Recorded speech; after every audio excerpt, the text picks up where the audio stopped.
আসসালামু আলাইকুম। সংবাদে আপনাদের সবাইকে স্বাগতম জানাচ্ছি আমি নুসরাত। শুরুতেই সংবাদ শিরোনাম। গোপন অপারেশনে ডেভিল হান্টে শীর্ষ নেতা নারায়ণগঞ্জ ৪ আসনের সাবেক সংসদ সদস্য শামীম উসমানকে আটক করেছে সেনাবাহিনী। মাস্টারমাইন্ড ছিল যারা ছাত্রদের আহত নিহতের ঘটনায় সম্পৃক্ত, সেরকম কিছু আসামি এখানে লুকিয়ে আছে। আমাদের থানায় এজাহার নামে আসামি তারা। তো এই সংবাদের ভিত্তিতে আমরা এখানে আসি, এসে আমরা বিধি মোতাবেক তল্লাশি করি।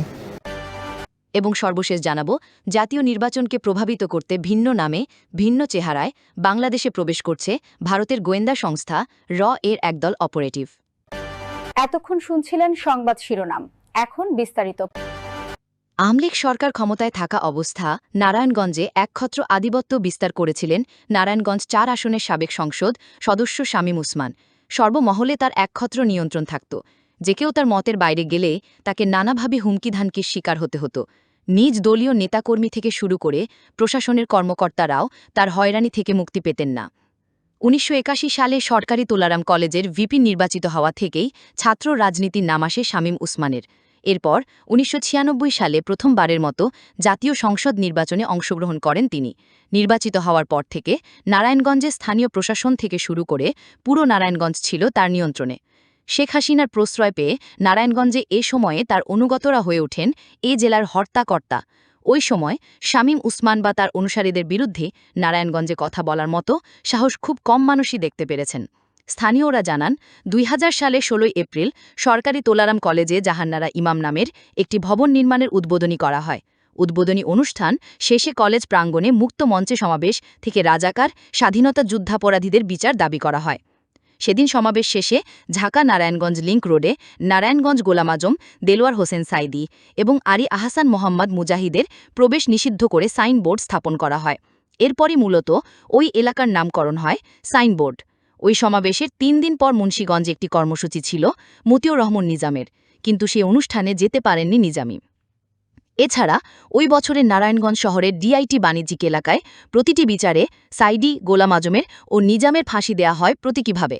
এই নিয়ে একাধিকবার শামীম উসমান বলেছেন, প্রতিটি প্রান্তিক সময়ে নারায়ণগঞ্জ থেকে ঘণ্টা বাজিয়েছি, জাহান্নারা ইমাম ভবন করে ঘণ্টা বাজিয়েছিলাম, গোলাম আজমকে নারায়ণগঞ্জের মাঠে নিষিদ্ধ ঘোষণা করেছিলাম, সে কারণে গোলাম আজম আমিরগিরি ছেড়ে দেয়। আমি জামাত ও গোলাম আজমকে নিষিদ্ধ করেছিলাম।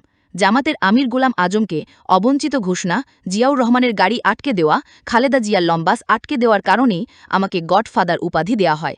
তবে ওই তথাকথিত সাহসী শামীম উসমান ২০০১ সালের নির্বাচনে আওয়ামী লীগের ভরাডুবির পর বোরকা পরিধান করে বর্ডার পার হয়ে ভারতে চলে যান।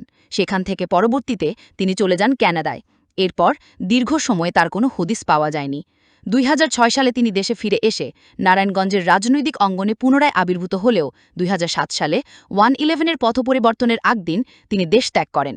তিনি দেশে ফিরে আসেন ২০০৯ সালের এপ্রিল মাসে আওয়ামী লীগ ক্ষমতা গ্রহণের পর। ২০১১ সালে নারায়ণগঞ্জের মেয়র নির্বাচিত হয় বিনা প্রতিদ্বন্দ্বিতা করে, কিন্তু ততদিনে মাঠের নতুন খেলোয়াড় হিসেবে আবির্ভূত হন সেলিনা হায়াত তাইয়েবী।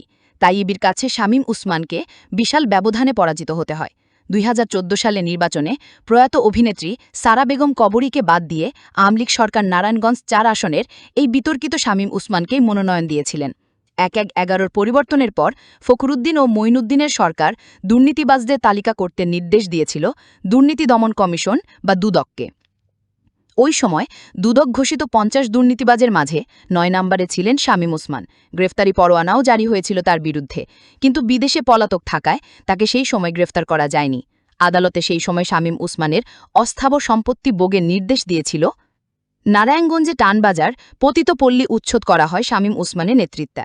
শামীম উসমান এদিকে তার গুণকীর্তি হিসেবে জনগণের সামনে প্রচার করার চেষ্টা করতেন, অথচ ওই পতিত পল্লী উচ্ছেদে ক্ষতিগ্রস্তদের পুনর্বাসন করতে সরকারের বরাদ্দের ২ কোটি টাকা পুরোটাই আত্মসাৎ করেছিলেন শামীম উসমান। প্রতিতাদের পুনর্বাসন না করাতে সেসব প্রতিতা এবং তাদের বংশধরে রাক্ষা খুন নারায়ণগঞ্জে ছড়িয়ে পার্শ্ববর্তী শহরেও এই নিষিদ্ধ পেশায় বিস্তার ঘটেছে। নারায়ণগঞ্জে বেসিক শিল্প এলাকা শোভন নারায়ণগঞ্জের অন্যান্য এলাকার গার্মেন্টসের জুট ব্যবসায়ী শামীম উসমান নিয়ন্ত্রণ করতেন। নারায়ণগঞ্জের শীতলক্ষা বুড়িগঙ্গা নদীর ভিন্ন খাত থেকে জাহাজের তেল চুরির সিন্ডিকেট তার অনুগত বাহিনী নিয়ন্ত্রণ করত। তাছাড়া ফুটপাত দখল করে হকারদের কাছ থেকে চাঁদা আদায়, বাস এবং পরিবহন থেকে চাঁদা আদায় ইত্যাদি নানা সিন্ডিকেট শামীম উসমান প্রত্যক্ষ নির্দেশে নিয়ন্ত্রণ হতো। শামীম ওসমানের কোম্পানি IGNEU নিউ লাইসেন্স বাতিল। এই সংবাদটির দিকে এবার আপনাদের দৃষ্টি দেখাতে চাই। 2014 সালের অবৈধ ভিআইপি ব্যবসায় শামীম ওসমানের জড়িত থাকার প্রমাণ পাওয়া গিয়েছিল। ওই সময় মন্ত্রিসভার একটি বৈঠকে শামীম ওসমানের বিরুদ্ধে অবৈধ ভিআইপি ব্যবসায় জড়িত থাকার অভিযোগ তোলেন তৎকালীন টেলিকমিউনিকেশন ও প্রযুক্তি মন্ত্রী আব্দুল লতিফ সিদ্দিকী। জানা যায়, শামীম ওসমানের স্ত্রী লিপি ওসমান ও ছেলে অয়ল ওসমানের নামে থাকা 2টি কোম্পানির ইন্টারন্যাশনাল গেটওয়ে ও IGNEU লাইসেন্স বাতিল করে দেন বিটিআরসি।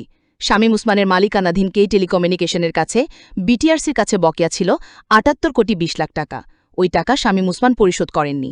শুধু তাই নয়, 2014 সালের 5 জানুয়ারি বিনা ভোটের নির্বাচনের পর এমপি হিসেবে শামীম ওসমান আমলীগের রাজনীতির এক গুরুত্বপূর্ণ খেলোয়াড় বা শেখ হাসিনার লাঠিয়ালে পরিচিত হয়ে পড়েন। বিরোধী দলকে দমনের পরিষ্কার হিসেবে তাই শামীম ওসমানকে অবৈধ সম্পদের দায় থেকে অব্যাহতি দিয়েছিল শেখ হাসিনা। 2014 সালের 15 ডিসেম্বর দুদক একটি চিঠির মাধ্যমে শামীম ওসমানকে এই অব্যাহতির বিষয়টি জানিয়ে দেয়। আলোচিত ত্বকী হত্যা বা 7 মার্ডার কোনোটি থেকেই শামীম ওসমান বা এই কুখ্যাত ওসমান পরিবার নিজেদের নির্দোষ দাবি করতে পারে না। 2013 সালে 6 মাস বিকেলে নারায়ণগঞ্জের বিভিন্ন সামাজিক সাংস্কৃতিক ও নাগরিক আন্দোলনের নেতা রাফিউর রাব্বির ছেলে মেধাবী ছাত্র ত্বকী নিখোঁজ হয়। নারায়ণগঞ্জের সন্ত্রাসী ভূমিদস্যু চাঁদাবাজদের বিরুদ্ধে বলিষ্ঠ কণ্ঠস্বর রাব্বি। মূলত রাব্বিকে শায়েস্তা করতে মেধাবী সন্তান ত্বকীকে পরিকল্পিতভাবে হত্যা করা হয়েছিল। শামীম ওসমানের ভাই নাসিম ওসমানের ছেলে আজমেরি ওসমানের টর্চার সেলে ত্বকীকে নির্মমভাবে হত্যা করা হয়। জনগণের প্রবণ চাপে ত্বকী হত্যার রহস্য নির্বাচনে প্রশাসনের উপরে বসেছিল। অবশেষে ত্বকী হত্যার অভিযোগে গ্রেফতার হন আজমেরি ওসমানের ক্যাডার সুলতান শৌকত ববন। গ্রেফতারের পর জবানবন্দিতে বলেন, আজমেরি ওসমানের টর্চার সেলে 2013 সালে 6-5 রাতে ত্বকীকে নির্মমভাবে হত্যা করা হয়। আজমেরির নেতৃত্বে হত্যাকাণ্ডে বেশ কিছু অফিস ধানমন্ডি প্রবল চাপে ত্বকী হত্যার রহস্য উন্মোচনে প্রশাসনের উপরে বসেছিল। অবশেষে ত্বকী হত্যার অভিযোগে গ্রেফতার হন আজমেরি ওসমানের কাডার সুলতান শৌকত।